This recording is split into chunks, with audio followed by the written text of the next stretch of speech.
Ebusuafo ne ahwefo e mo bia kwaba de ba Undeck TV so send the dey kan obodi answer betumi emi subscribe button no so no subscribe na for like na wetumi a share no we comment was ne betumi. You know, it's your boy Captain to the Planet. I'm here to talk to you about Undeck TV. Please subscribe to Undeck TV. Subscribe.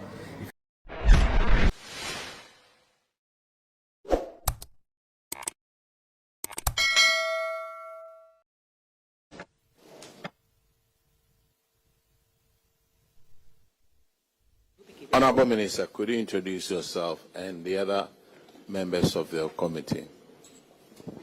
Thank you very much, Chair.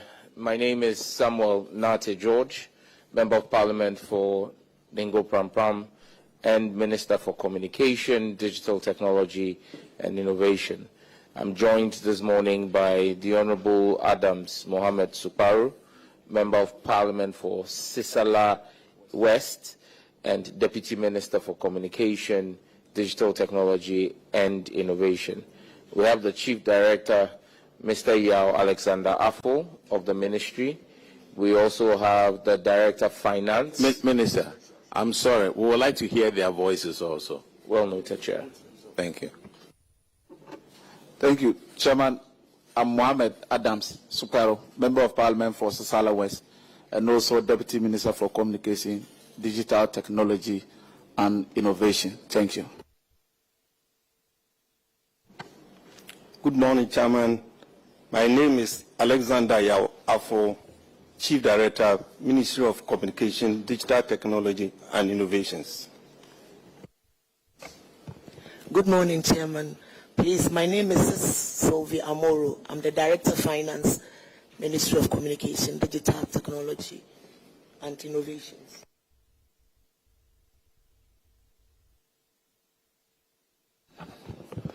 Good morning, Mr. Chairman. My name is Jifa Gunu, Chief Executive of Ghana Digital Centers. Good morning, Chairman. My name is Stephen Kingsley Benier, Deputy Managing Director, Finance and Administration, Ghana Post Company Limited. Good morning. My name is Cosmas Ampengno, Acting Executive Secretary, Postal and Courier Services Regulatory Commission. Good morning, Chairman. My name is Rita Sraha, Managing Director, Ghana Post. Okay, we'll start your financials with Postal and Courier Services, and Honorable OPK will.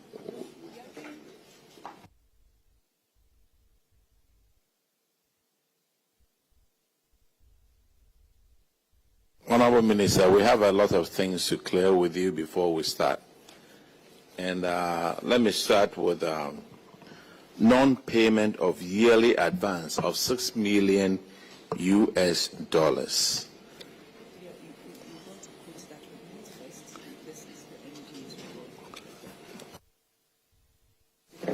And I'm quoting from the report of the Auditor General on the public accounts of Ghana, ministries, departments, and other agencies for the year ended 31st December 2024.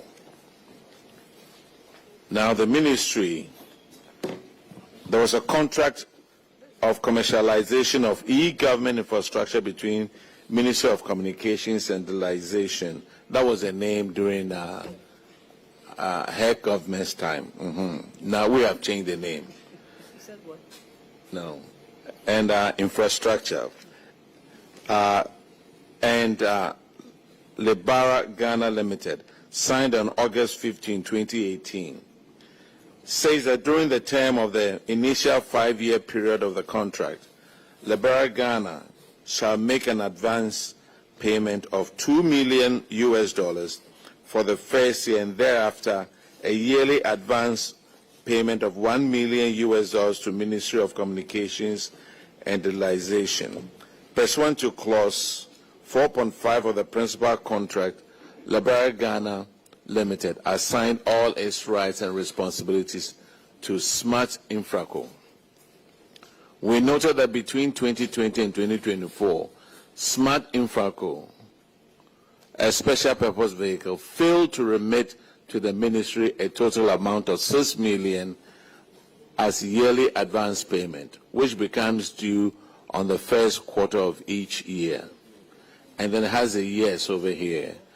2020, 2 million not paid. 2021, $1 million not paid. 2022, $1 million not paid. 2023, same way. 2024, same way. We recommend that the Chief Director should recover the total amount of $6 million with interest at the prevailing Bank of Ghana rate from Smart Infraco, failing which remedies as stipulated in the contract should be activated. Minister, what says you? Thank you very much, Chair.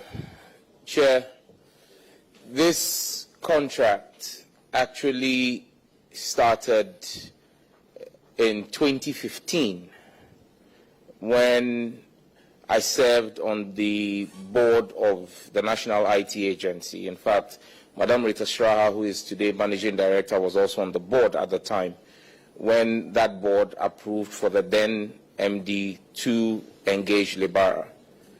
The contract was not consummated before we left office in 2016, and the Akuffo government took the decision to sign with Libara in 2018.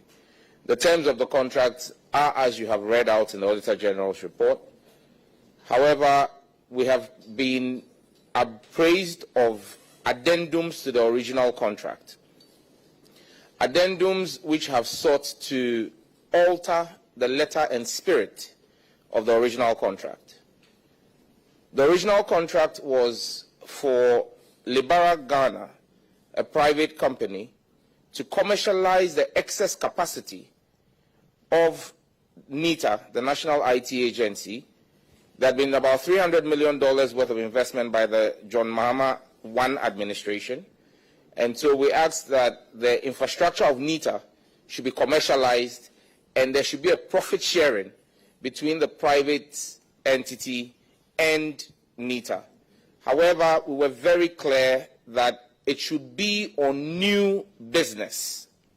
So NITA already had a number of government agencies as its client.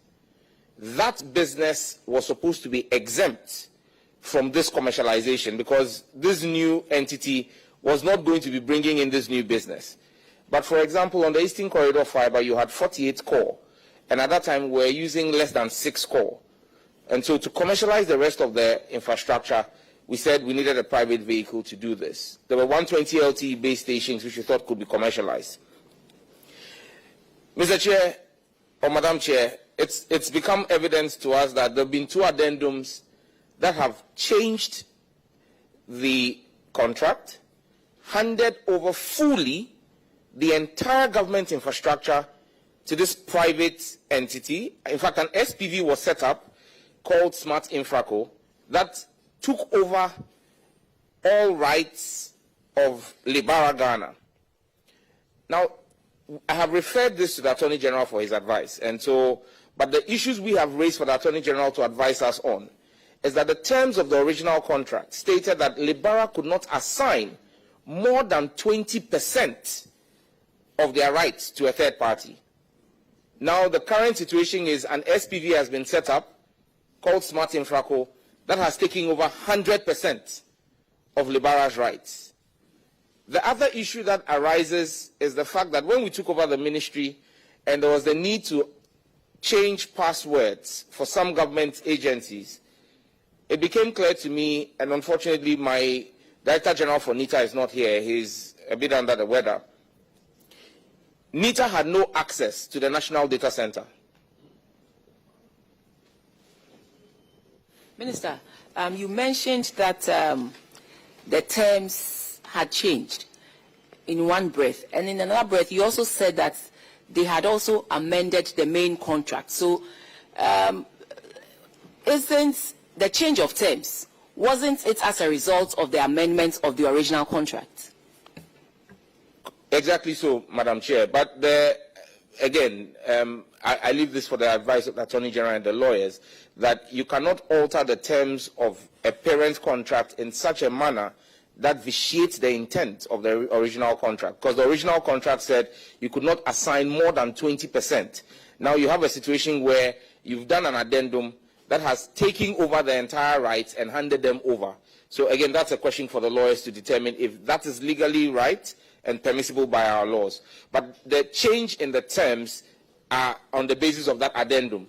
Now the question is, against the spirit and letter of the original contract, is that admissible? The fact that it was signed, is it legally tenable, and is that's a matter for the Attorney General that we've written to. But like the point I was making was, when we took over office and when I was appointed in February 2025, we realized that NITA, the National IT Agency, had absolutely no access to the National Data Center, and for them to be able to effect the changes, they needed to make a request to the private entity, Smart Infraco. That I called the meeting immediately and requested for a meeting, and now NITA has root access to the National Data Center and has fiscal access as well to the data center. On the issue of the 6 million, that was part of the original contract. Now, my understanding from the briefings we've received is that Smart Infraco says they spent money doing rectification of the infrastructure that they acquired. And for that reason, they are offsetting it against what was supposed to be deliverables to NITA. My position as minister has been clear. You have an obligation under the contract, meet those obligations. Pay the $6 million to NITA. Then submit your claims for any rectifications that you did. Let that be authenticated and verified, and then let's see the terms of the contract. Did the terms of the agreement say that you were supposed to take the infrastructure in situ the way it was? Or were you supposed to take it and rectify it at the expense of the state? Those are questions that need to be settled. So this 6 million is owed the state, and we've written to the Attorney General to advise us on the steps to reclaim the $6 million. But Mr. Chair, the last point I will make is that I believe that this matter is of grave national importance, because the infrastructure we talk about is our national data center. That's where all our critical assets sit. As we speak, the country is aware of what's going on with the Ministry of Health and the LIMS contract.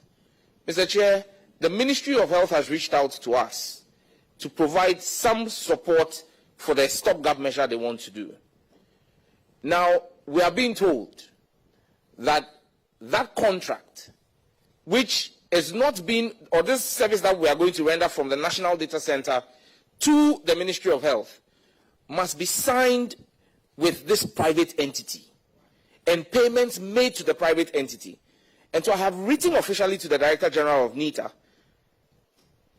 instructing him to engage the Ministry of Health directly and not through the private entity, because the asset is the property of the Ghanaian people, paid for in full by the Ghanaian people with our taxes, and this is another government agency we are offering services to. If any payments will be made, it will be made to NITA directly.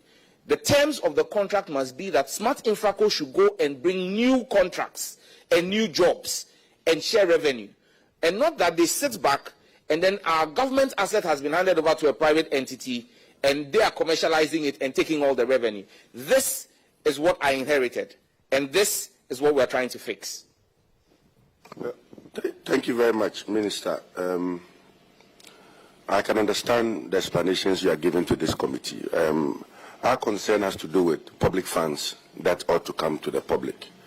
Whatever you are suggesting sounds to me like a policy direction that you want to undertake.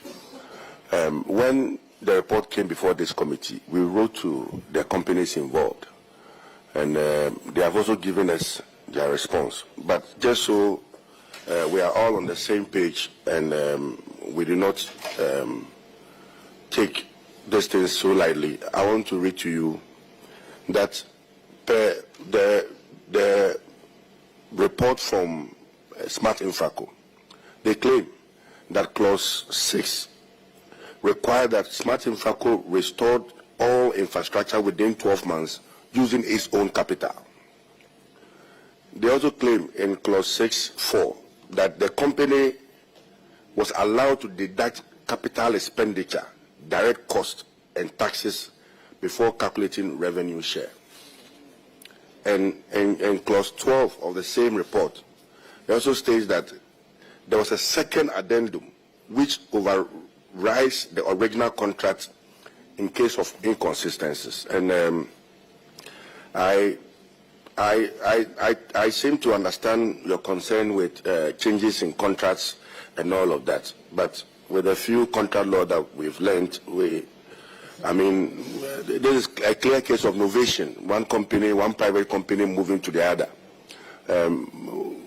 Because we are not here, and because it also involves some legal documents and all of that, that is why we're also reading to you the response that you have given to this committee. So I want to find out from you if you have an idea of what the company is saying, and that the clauses that they claim, especially clause 6 and 12, are contained in the report. Thank you.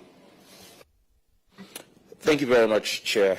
I've just pulled out the contract, and I'm going to read the original contract, the parent contract. I'm going to read clause 4, and the heading for 4 is cost and risk. 4.1 says, save the procurement of an irrevocable bank guarantee or letters of credit. Libara Ghana shall undertake the obligations of this contract project at its own cost and risk. So now this means that whatever cost was supposed to arise out of the execution of the contract, this is clearly stated here, and like you said, contract law, clause 4.1, would be at the instance of Libara Ghana, the parent company, the company that we signed the contract with. So, you see, we need to be minded as public office holders that whilst we want to support private business, we cannot do it at the expense of the Ghanaian taxpayer. So if the original contract says that any cost and risk associated with the execution of this contract is at the expense of the private party, and then a minister takes a decision to vary that in an addendum and say that she's transferring that cost and risk from the private entity to the Ghanaian taxpayer, there must be proper justification for same. Unless you show me what it is, I, as minister, with the evidence available to me, still hold the view that whatever was agreed in the parent contract, which is the 6 million we're talking about here for the first 5 years, should be paid to the tax kitty. If there are any conversations to be had about whether there's an addendum that has shifted liability for cost, we can then have that conversation. But to deprive the taxpayer of this anticipated revenue on the back of a policy directive, I think may be problematic. See, Minister, we are not here to want to defend any past government official, and I can understand. Once the new government takes over, there's a new direction, and from how you speak, we realize that probably maybe you would want NITA to take a different direction with respect to this contract. But once the state has a contract with some parties, I can see the original contract, which was signed somewhere in 2018 with Libara, is what you are making references to. But I also want to bring to your attention that in 2020, this same contract was novated to Smart Infraco Limited. And this was with approval of all parties. And of course, in terms of contracts, addendums and variations are always, they come in. We can vary a contract subject to the fact that all parties have come into a certain agreement. And I also know that you are aware, because we have with us a due diligence report that was conducted by Tata Communications Limited and we've been provided with that report, and I'm sure it's going to help us moving forward. But so that you know that addendums in contracts are not illegal. They are not unlawful. It happens every day in contracts. And so let's speak to what exactly we have that got varied along the line, along the value chain in this contract. And I think that it will help the committee. Thank you very much. I must also admit that in the response that they gave to us, Smart Infraco admits that they owe. So it is not like they are not acknowledging that they owe governments. From their reports, the report that they gave to us on page 5 of 8, it says that Smart Infraco acknowledges the outstanding amount of $1 million, in addition to a balance of $162,518, and which has been featured in the accounts and submitted to the ministry. So there is some liability that they themselves have acknowledged. But from what I read from their reports, that the addendum necessitated a change in the advance payments. You can correct me if I'm wrong. But from what I have read, they are saying that the addendum that they made to the original contract, the variation that they made to the original contract, necessitated a change in the advance payments. But you can correct me if I'm wrong. But this is what is in front of me. But you can correct me if I'm wrong, Minister. Thank you very much, Chair. Chair, you're absolutely correct that that is the position of Smart Infraco. But that's why I started by saying that this is not about what Sam George's position is or what Smart Infraco's position is. It's about what the position of the law is. Nobody has said that addendums to a law, to a contract are illegal. I have never made that claim here. Addendums are a legal part, are part of the legal process of contracting. However, the question we're raising is that when addendums change substantially what the original contract was, we have chosen to subject that to the Attorney General's advice. And that's why I'm saying that if today you have a report which we are not privy to, the document you reference as a response from Smart Infraco to the committee, we haven't seen at the ministry. But if in that they admit some liability, it comes back to support my initial submission and position that the 6 million ought to be paid to the states. When that is paid to the state, they can make whatever claims, because let's not forget, the claims are now being made on the back of the addendum. Not because the parent contract says that all the cost and risk should be borne by the private entity. Now they are saying that the addendum allows for them to move that liability to government. Because that's why they are saying that they don't owe 6 million. The cost that they claim they spent in rectifying the infrastructure is the reason why, in their response to you, I want to believe they are saying that liability is not 6 million, but 1 million and about 160,000, if I heard you right, Madam Chair. And so that's why I'm saying that that claim must be submitted. That claim cannot be made by the private entity and then say that we have decided that government owes us this, so we are deducting it from government's money, and this is what we will give. No, that power does not rest with a private entity. As for that one, I agree with you 100%. Thank you. And so the point is that we should validate the costs that they claim they charged, the profits that they earned, and then to find out truly if that was so. And then we can make progress and see where they owe us and then they need to pay, or where, we need to offset them with one thing or the other. But truly, I understand that we need to validate the costs involved. That's the point of the ministry. I have gone through the reports myself, and then in a couple of, in certain years, you see the revenue and then you see the costs. They charge the costs that they said they have incurred to the revenue, and we end up, when I say we, I mean government ends up owing them some money. So it is, in the light of all that is happening, I strongly believe that, yes, we should validate all the costs that they charge to the revenues that came in, and where they ought to pay they pay. And so I asked for revalidating those terms, and in terms of the costs that they applied to the revenues after the addendum or the renewal, the tweaking of the contracts. I believe that we should look at it and put it in perspective. Yeah. Thank you, Madam Chair. I'm happy that we are in agreement that there needs to be a validation of the claims, and then we on the back of that, decide how to proceed. But bottom line is, so long as there is an obligation to the state, that must be met.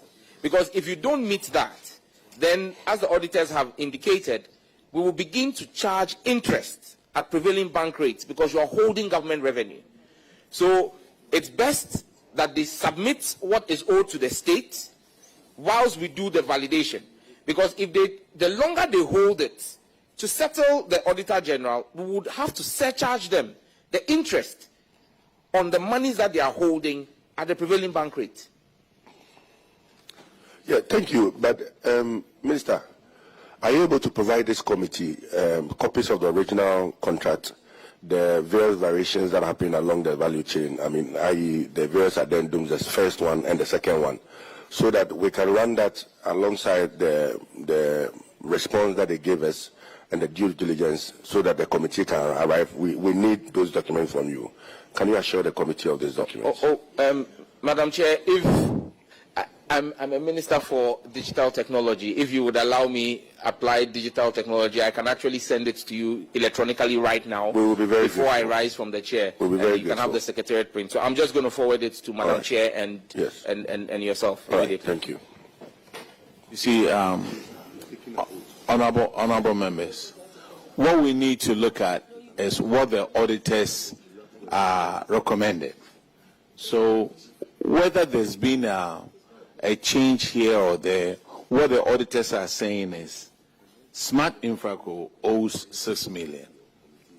Pay the money, and then afterwards we'll look at anything else that they have. Now the second question. Okay, OPK, then ask your second question. Okay, hold on. The minister has just sworn an oath. You are disrupting our meeting. Honorable, you are a member of, you are a very good, you are a solid member of this committee. We appreciate that. But you just took an oath. Okay. And that, yes. So, you know, initially, your minister wanted to find out from you if you will be part of him or you'll be here. And you opted to be there. And you have taken that oath. So be there.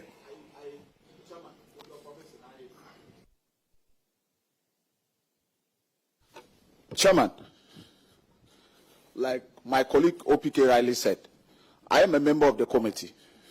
And we are speaking to an audit report. But I heard my colleague reading from a report from the company that we are discussing. A report to him alone, and not to all the members of the committee. If you have a copy, I, as a member, I do not have a copy. Please, I'm coming. I think that there were recommendations by the auditors who audited the ministries.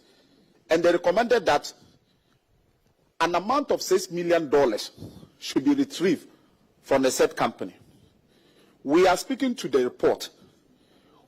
My colleague, I was expecting him to ask the auditors what were their point of references when they were conducting that audit. He chose to ignore, and he spoke to a document before him. And he was asking questions or reading to the minister from document that is only presented to him alone. And I don't know where he got the document from. Honorable member. Which, Mr. Chairman, please, if you can allow me to land. I appeared here. Yeah. I represented my minister. And you gave a specific instructions that the chief director, the finance director, and the company, you want them here. You didn't tell me that the company should write to the committee. You said the chief director the finance director, and the company involved. You wanted them here. I am surprised that I am here to assist my minister, and my colleague is actually reading from a report purported to be coming from the company. And so when you do that, and the auditors are sitting here, I seem to be lost. So I don't know which one we are speaking to. Honorable member, a very good standing member of the committee. I made a pronouncement before you started. We are going by the Auditor General's report. So whatever that company has written or not, we are going through Auditor General's report. And as the minister said, he has consulted the Attorney General to advise on it. So that's where we are going.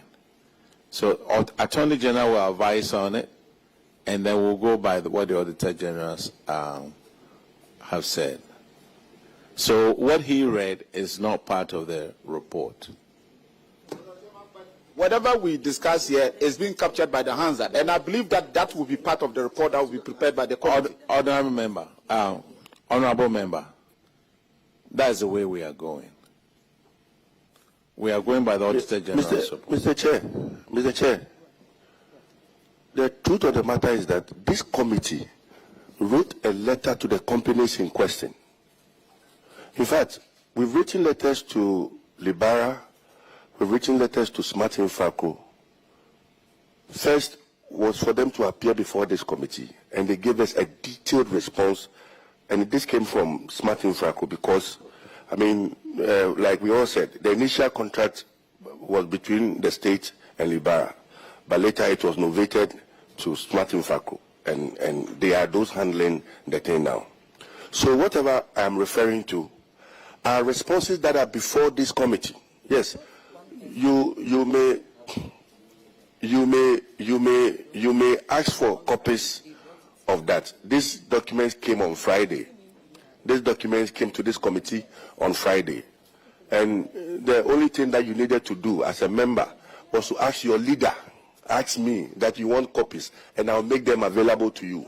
But you can't be in these two shoes. You have sworn an oath to be a member of the ministry, and now you are challenging on committee works. I don't think it is proper. I mean, nothing untoward has happened, and what we seek to do is to find out the truth and how we are able to save the state money.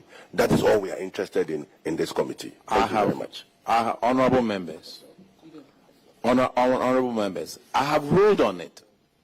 We are going by what the Auditor General has given us. And if we have any issues, the ministry has any issues, you are going through the Attorney General. Let it stay the way that it is. Yes, Honorable Minister. Chairman, just to announce that per the request that came, I have forwarded to yourself, the Chair and the Deputy Vice Chair, the original contract, the first addendum and the second addendum. I've sent them electronically to you. I would be grateful if you can confirm receipt of same. Yes, I can confirm receipts of those reports. And I think it's the same contracts that Smart Infraco and the others sent to us when they responded to it. But it's just a word of advice. Usually, when you are out with your minister and your minister speaks, that is final. This is just a word of advice, because I have also been where I have been a deputy minister, and usually when we go out and your minister speaks, it is final. This is just a word of advice. And I think you spoke to us clearly. You said you were going to carry out A, B, C, and D. The chairperson for this sitting ruled and said, for us, we are following the Auditor General's report, so that irrespective of what has been said here, it is the Auditor General's report that we are following. I also made I agreed with you on certain portions of it that clearly, for me, I'm not comfortable with the whole costs being applied to the way to the revenue the way it was done. So I also agree with you that we should validate the costs and then come out with the actual that truly they owe the states or whatever it is, and then we can make progress and move forward. That should have been the end of of the discussion. So, Minister, thank you very much. Just a word of advice. We've been there. Okay, let's make progress. Let's go to the next infraction. It's on paragraph 1471, and OPK will handle that one. And this has to do with some unsupported payment to Smart Infraco, 6,755,175 Ghana cedis. Minister, December 20th, 2023, your ministry paid 6,755,174.94 to Smart Infraco Limited for a connectivity platform. The issues the auditors have with this payment is that there were no supporting documents, no evidence of services rendered, no certificate of work done, and no expenditure justification. Are you able to tell this committee if what your response is on this infraction, and we can take it from. Thank you very much, Chair. Just so that the records bear this out, this did not happen under Sam George, but at the ministry, yes, by my predecessor. In 2023, this happened in 2023, just so that the records bear us out clear, because we wouldn't superintend over such action. But we have followed up. We've followed up, and NITA, which is the implementing agency on this project, has been asked to submit all the documentation on the project. They've submitted a closure of project report to us. The letter by which they send that to us is NITA/MOCD/VAS/20/12/22, and that was dated 22nd December 2020. We've sent it to the audit services for verification.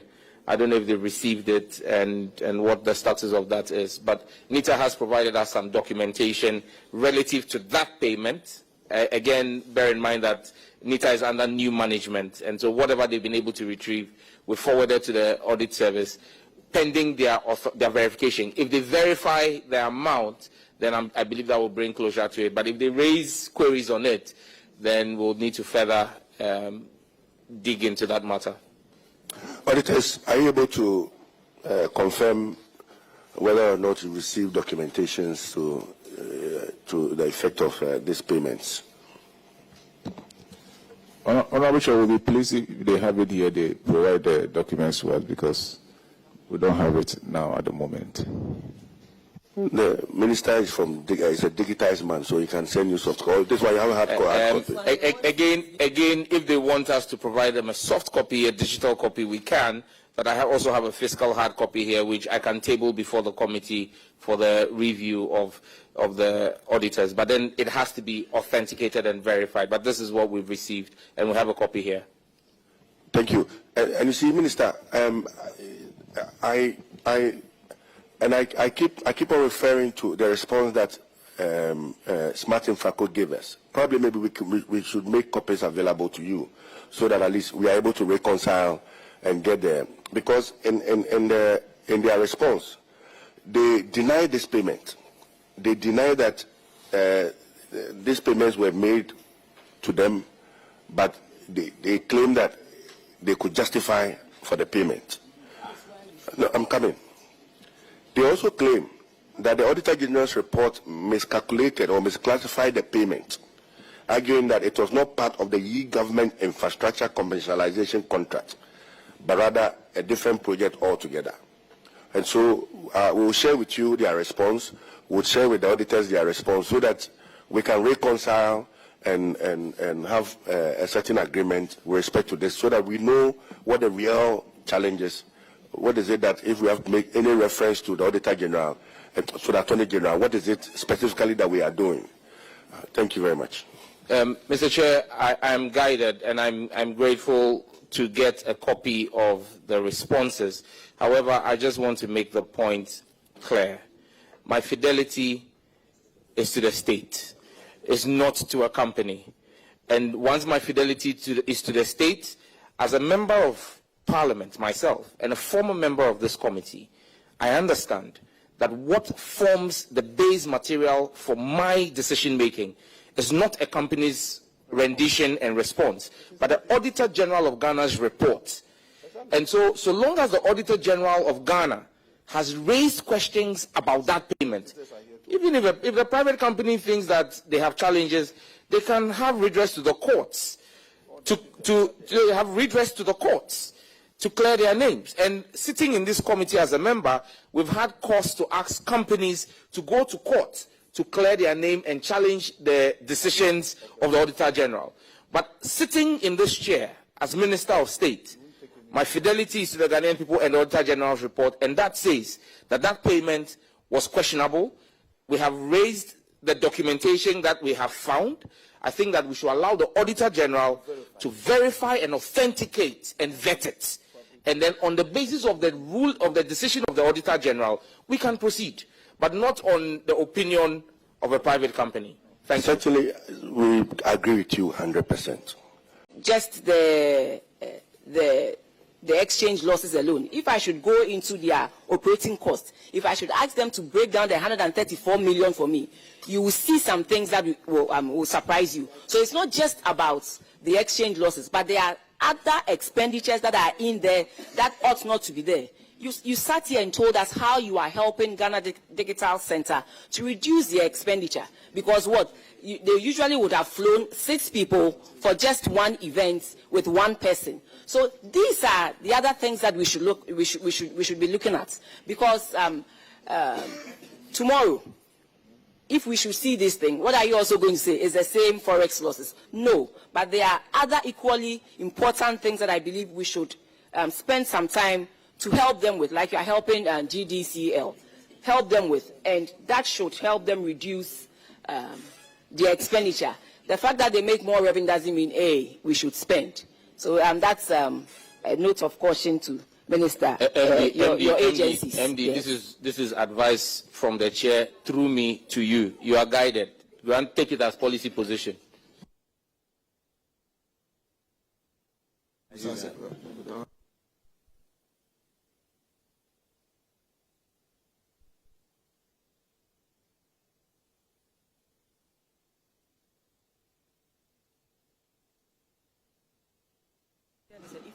All right.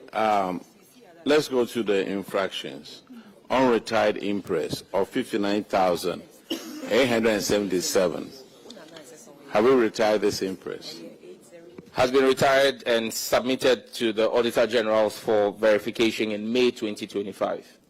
Auditors, could you confirm, please? Honorable Chair, we can confirm that the impress has been retired. Thank you. Thank you. The next infraction is on paragraph 953, and Honorable Akuffo will handle that one. Thank you very much, Chairman. Chairman, this infraction has to do with the renovation of Bekwai Post Office. And the auditors found that you did not seek concurrent approval for a variation of about 34,743 Ghana cedis. And they recommended that you seek that approval. Has that been done? That was done and submitted. It was done. The variation was done. It was ratified by the Entity Tender Committee during its meeting on the 16th of November 2024, and that has been submitted to the Auditor General for verification. Auditors, can you please confirm for us if that has been done? Honorable Chair, the variation was subsequently ratified by the ETC. Thank you. All right. The next infraction is on paragraph 958, and Honorable Shirley Che will take care of that one. Thank you. This is to do with procurements not executed through Ghana Electronic Procurement System. And the Public Financial Management Act 2016, Act 921, public corporations and state-owned entities are to maintain good governance and management practices. The Public Procurement Authority, reference letter PPA CEO 10/2491/23, made it mandatory for covered entities and state-owned enterprises to use the Ghana Electronic Procurement Systems for all government procurements. Now the question is, why did you choose not to use the Ghana procurement electronic systems in transactions totaling over 7 million Ghana cedis? Thank you very much, Mr. Chair. Mr. Chair, the Ghana Post operates in a very competitive area, and for that reason, we have in our hands here evidence of exemption by the Public Procurement Authority from us using the GANEPS for procurement. I have in my hand here a letter dated 21st February 2023, signed by the Chief Executive, Mr. Frank Mante, and let me just read paragraph 4. Approval is hereby conveyed for the exclusion of Ghana Post Company Limited from applying the public procurement procedures in its operation, subject to meeting the board requirement below. And then the full letter is here. And then I also have here, dated Wednesday, 9th July 2025, the gazette of that exemption. So because we have that exemption, they will not be running their procurements through GANEPS. Thank you. That information. Sorry, a copy has been shared with the Auditor General.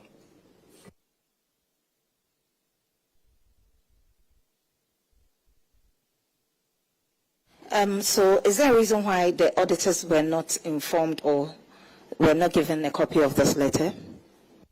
At the time the audit was done, even though the approval had been given, it had not been gazetted. And so that's why we see, I said the letter was 21st February 2023, but the gazette is dated 9th of July 2025. The new management was the one that did the gazette. And so that's why at the time the audit was done, there was no gazette to show to them. Okay, good enough explanation, but I don't see how you are walking through an alleyway, there is light in one and there's darkness in one, and you choose to walk through darkness. I mean, what would be the consequence for practicing good governance? And I don't know why you were given that exemption. But I think the auditors recommended that you comply going forward. So can you give us an update if you've started complying? Honorable Chair, we are not walking in any darkness. We are walking in light. The Ghana Post Company Limited has its own procurement manual approved by the PPA. So it's not the Wild West where procurements are just happening in any way. No. There's a specialized manual because, like I said, they operate against, the Ghana Post is operating against all the private courier companies that you see in the country. They don't, if Ghana Post was bidding, for example, the passport job, they went into that as a competitive bid with all the private entities who went in there. It would then mean that they will have to go through PPA and get commencement authorization and all the things that we're talking about today. That's why the PPA, in its wisdom, developed its procurement manual for it. And so it's not as though it's a murky ground where there's no transparency. It's guided by the PPA's own procedure. And the board ratifies, yes. So my question was, you are meant to comply going forward. That's what management's response to the auditors was, that you were going to seek clarification and then start complying. So can you inform the committee if you started complying? Yes, Chair. That compliance is evidenced by the Gazette notice that we have done, dated 9th of July 2025. Thank you very much. All right. The next question, the next infraction is going to ask you why you didn't gazette it. And, Ghana Post, you were given exemption from GANEP, from the use of GANEP, but you failed to publish that exemption. Why? Honorable Abena says I should say that it's a continuum. So it's a continuum. We take responsibility for it, and we are sure that that's part of the reason why there was a change in government. Thank you. The auditors... Is that the answer to his question, or he did not ask you any question? I asked failed to publish the exemption granted them by the National by the Public Procurement Authority. That is the question. That was the question. Yes. Yes, but, Minister, some of these things, when the public servants fail to do what is required of them, let's not hide behind the politicians and say, oh, this or that. Clearly, this is not something a minister will even do. you, the head or the procurement director or whoever, you are supposed to do those things. So it has nothing to do with government doing this or government not doing that. The person who was supposed to do it should have done it. So, Minister, this is not this or that, but it's when the public officers are supposed to do something, they ought to do it. When the politicians are also supposed to do something, then we also ought to do it and take responsibility as such. I mean, that's fair. I'm fully in agreement with you, Honorable Chair. It's just that when the public servants mess up, they blame us. But we also, when they do it right, we also take the funds. So the buck stops with us. And I believe that as political appointees, we also have a responsibility of some sort to exercise oversight over the public servants who we oversee. So I think it's just managing that fine balance. Thank you. Mr. Minister, has that been done so far? Yes, please. We've stated earlier that we have done the Gazette. The able management at Ghana Post has done the Gazette dated Wednesday, 9th July 2025. So that's been done. Can you confirm that? Honorable Chair, we'll be pleased to have a copy of the Gazette. When we did a follow-up, what we had was a letter from PPA giving them exemption. But we're yet to cite the Gazette. Thank you. Yes, I do have the copy of the Chairman. You know that this minister, because he's a former member of this committee, always comes prepared. I don't want to be in the position the chair was in here some time back. So I came prepared. I have my Gazette here. So please, clerk, come and take the Gazette and give to. Right. Thank you, Mr. Chairman.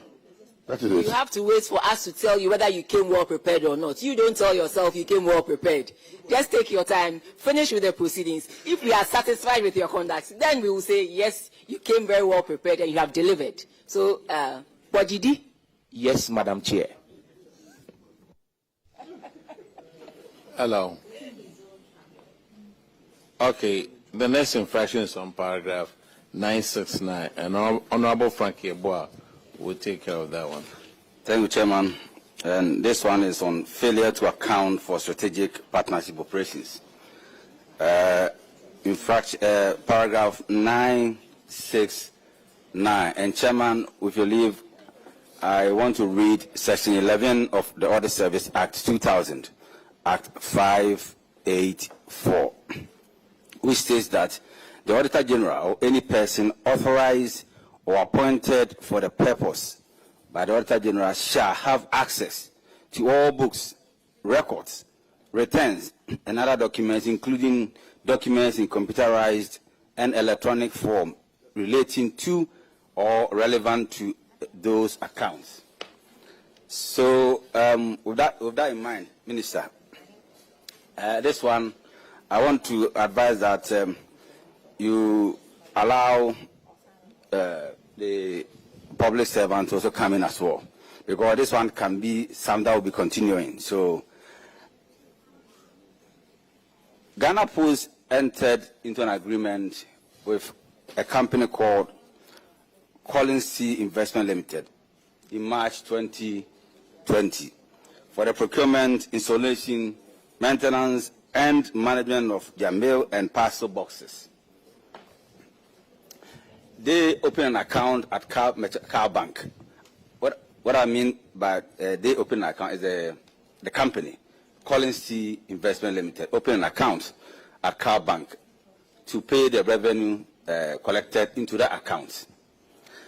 When the auditors came to do their audit, they asked for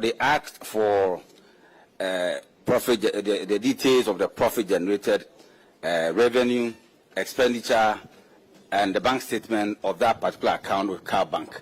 And according to the auditors, you failed to provide that information. So they recommended that you provide that information, and failing to do so will mean that you have to be sanctioned under Section 33 of the Audit Service Act. So what's the current status of the auditor's recommendation? Thank you very much, Mr. Chair. We have proceeded to terminate the contract because Osei was unresponsive, and I hold in my hands here a letter dated 17th June 2025, signed by the MD for Ghana Post. The heading is Notice of Termination of Contract.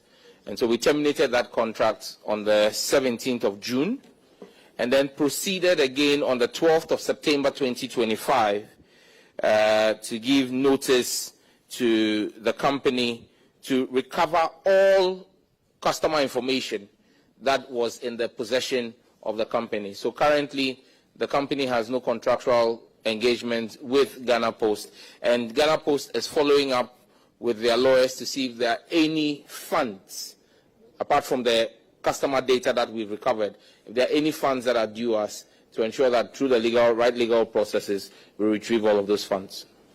Okay, thank you, Minister. But did this contract come with performance security? No, there was no performance security assigned to the contract. There was no performance security assigned to the contract. Thank you, Minister. Mr. Chairman, I'm done. Thank you. All right, now the next infraction is on paragraph 976, and Honorable Sebastian Day will take care of that one.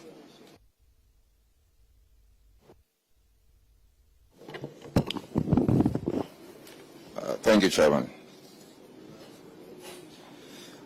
The next infraction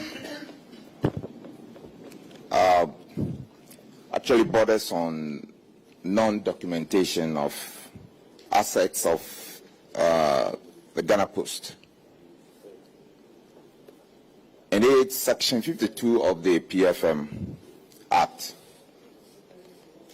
2016, Act 921 to be specific, states that the principal spending officer shall maintain a register of lands, buildings, and other assets under the control and possession of the principal spending officer.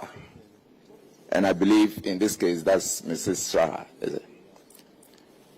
However, the auditor in the audit process of 2023 ended detected or noted during the inspection that the company, Ghana Post, they don't have ownership documents or land title certificates for 3 parcels of land and 241 of your post offices. The details of the land, Mr. Chairman, Honorable Chairman, include the Bubiashi office. Chair, I would respectfully make the plea that we do not mention the specific locations. Reason being that you put it out and then you can have encroachers go in there. So we know the 3 locations. Okay. So I'll plead that you stay away from. So 3 locations and then 241 post office. Minister, I agree with you because the one in Greater Accra, I'm interested in it.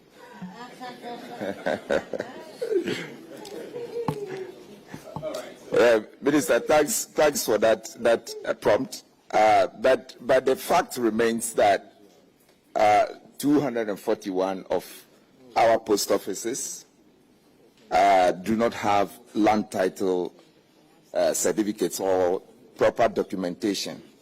Now, the auditor's recommendation for this is to this effect, that you must take the necessary steps to prevent or to ensure that documents are proper to prevent any litigation. My question is, what is the status? Thank you very much, Chair.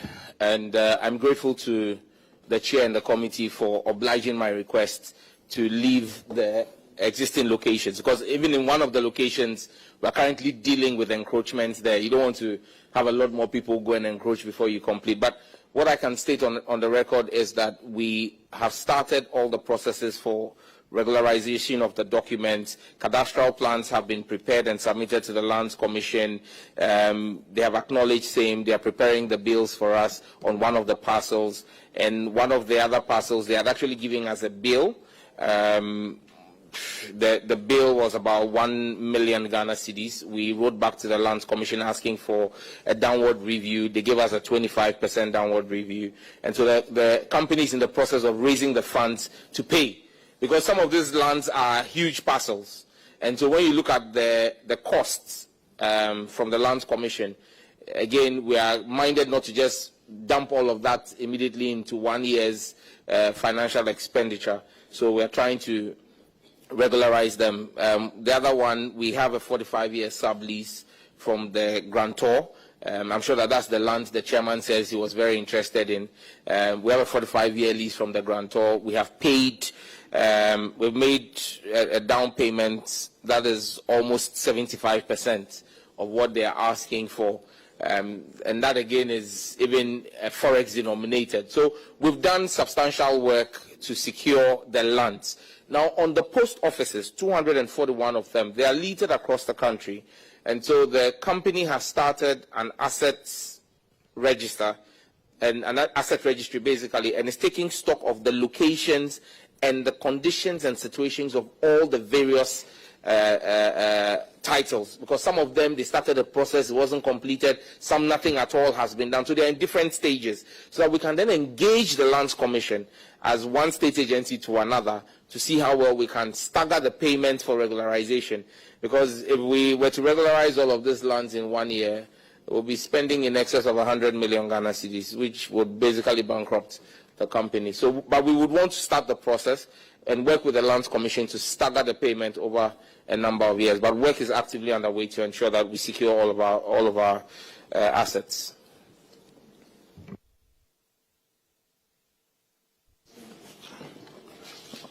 All right. Thank you very much. The next infraction is on paragraph 981. Did you check out from the auditors? Well, the minister did indicate that they are in the process of doing it, and I think that his answers were satisfactory. But the auditors can buttress what he has said. Yes, Honorable Chair, they've taken steps to register their land. Per documents that we have perused, they have taken the concrete steps in registering their lands. Thank you. All right. The next infraction is on paragraph 981. And Honorable Cletus will take care of that one.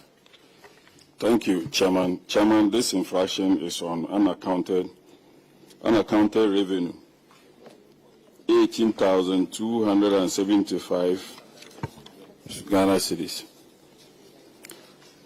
Mr. Chairman, under the audit review, some revenue were collected and then banked with the Ghana Post account, leaving an amount of 18,274 Ghana cedis. I want to find out from the minister whether this money has been refunded, because the auditors recommended that the said amount should be collected from the officers involved. May I know from the minister whether that has been done? Mr. Chair, we have banked all the revenue, but let me just make a point here to help the auditors and the committee. Part of the reason why you have some of these instances where the revenue is not banked immediately is when you look at where the post office is and where the nearest bank is and the revenue that comes in a day. If they were to bank the revenue every day, they may end up using 80% of the revenue as transportation to the bank and back. So some of them, there are varying banking practices. Some do a daily banking, some do a weekly, some even do a monthly. In this particular case, we have submitted to the auditors the full records of the banking to show that all the unaccounted for revenue have been banked. But this is what occasions the delays in some of the bankings. Minister, what do you recommend in such situation? Well, we recommend that the auditors bear this in mind when they go into some of the locations, because if you go there and it appears as though, I'm sure if you went to my deputy's constituency, if you have to leave Golu to Tumu every day to go and bank, how much does the post office generate? So we would have to find a way with the auditors to explain the peculiarity of every post office to them. But right now, what we have done is to show evidence that all the revenue has been accounted for, and I'm sure you can verify from the auditors. My last one, Minister. I want you to help this committee. It's not this matter or this issue is just not about your outfit. It has come to this platform a number of times. How about if you hear that the revenue collector kept the money in the house and they've stolen the money? How about that? Well, that is a real challenge to the situation that we have. The question will be, do we want to use digital money solutions? So take, for example, if the lodgement for the day is done, would you go to a mobile money operator and then deposit it into a wallet and transfer into Ghana, in this case, Ghana Post bank account? Now, the question you should ask yourself is, there are going to be bank charges with the related movements. That would also have to be factored into all of this, because you can't expect the staff to bear the cost of this. But I think that if we want to deal with this, we can give a directive that says that no matter what it is, at the end of the day, go and deposit it into a mobile wallet and transfer to the bank digitally. But then it then means that, you see, the issue with bank charges is when I go to a traditional bank to do a transaction and there are bank charges, when you print out the bank statement, you see all the bank charges in there for auditors to be able to verify. When you do mobile money transfers using an agent, you will not be able to generate the charges bits in a ledger form that is unique to just that entity, except we then decide that we want to now create vendor SIMs for every post office that will only be used for the financial transaction of that post office. That may be the only way by which you may then be able to say that, so if it is Telecel cash or AT cash or MTN cash, when they come, you then request from the telecom company the print out of that vendor SIM, which is used only for that transaction. But there are nuances to these things, and so we must be careful not to cut our nose to spite our face. Sir, thank you so much. Good explanation. Auditors, can you confirm that the money has been collected? Yes, Honorable Chair, the amount has been banked. All right, the next infraction is on paragraph 986, and Honorable Ahenkwa will take care of that one. Thank you, Chairman. Chairman, this infraction is on unaccounted revenue totaling 136,000 Ghana cedis. The audit report disclosed that post offices within Accra West region of the company did not account for revenue totaling 136,000 generated from general operations and other internal generated funds.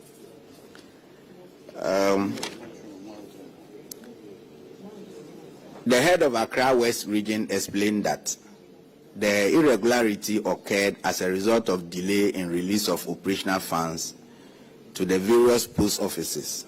As a result, payment for operational expenditure were made out of the gross revenue collected by the various post offices. The auditors made the following 3 recommendations.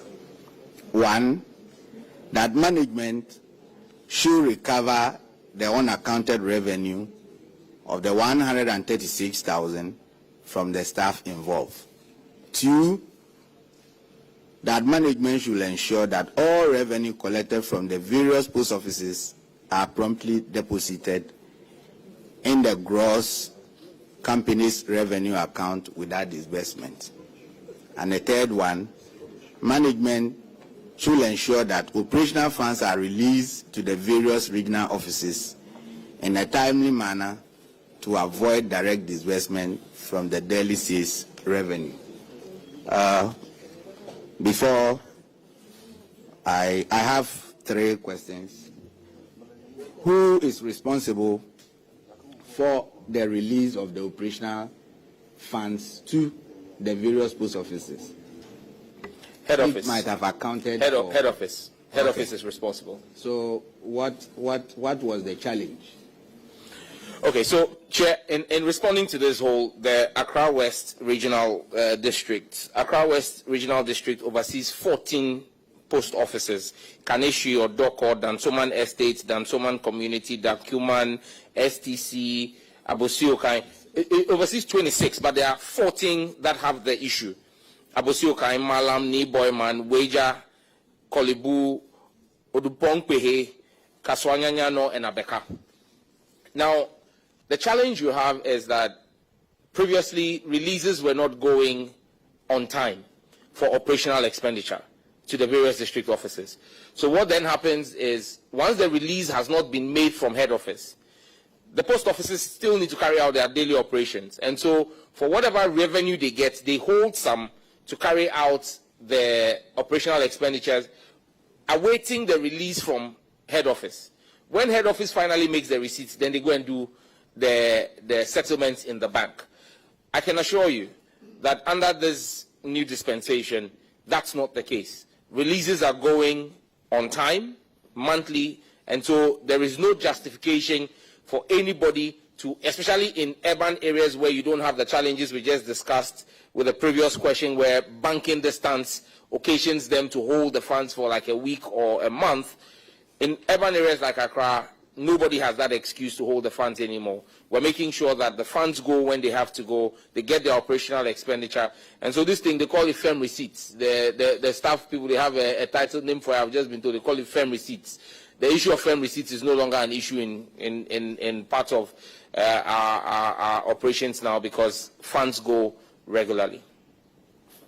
And then with respect to the issues that have been raised in the Auditor General's report, all of those have been settled. We've submitted claims to and evidence to the auditors for verification. Auditors, can you verify or authenticate their claims? Yes, Honorable Chair, we'll be pleased to have the documents if you have it. Because, yes, we have not seen it. We'll run a copy, because these are originals. We'll run a copy and then submit same to you. So we have the originals here, but we'll just run copies for the audit service. All right, the next infraction is on paragraph 993, and Honorable Desmond Paytu would handle them. Thank you, Chair. Minister, this infraction is about unaccounted revenue, a total of 45,136.10, which affected 4 stations: Ejuso, YEW, Kumasi, Konongo, and Agogo. And auditors were saying that such money should be recovered and paid same to the appropriate accounts. So I want to find out whether the money has been recovered and paid same to the account duly. Thank you. Chairman, recovery has been made, payment has been made, evidence has been shared with the Auditor General. Thank you. Auditors, we would like you to confirm whether the payment has been done. Yes, Honorable Chair, we can confirm that that has been done. Chair, I think that is all. Thank you. Thank you very much. The next infraction is on paragraph 1000, and Honorable Nasser will take care of that one. Thank you very much, Chairman. Minister, these unsupported payments in your Western Region office, I would just like to find out if the CEO has been able to provide the relevant documents to the auditors to support the payments of about 69,000 of taxpayers' money. 1,000.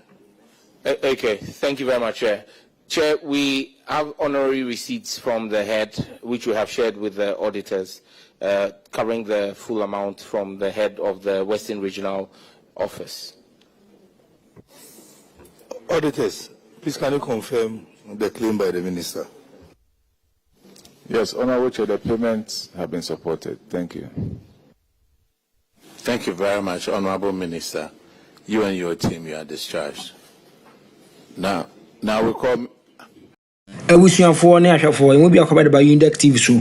Send the day I can already answer to me a subscribe button so no subscribe enough while like it. Now with me I share we just comment to us and it's your boy Captain to the Planet. I'm here to talk to you about Unidec TV. Please subscribe to Unidec TV. Subscribe.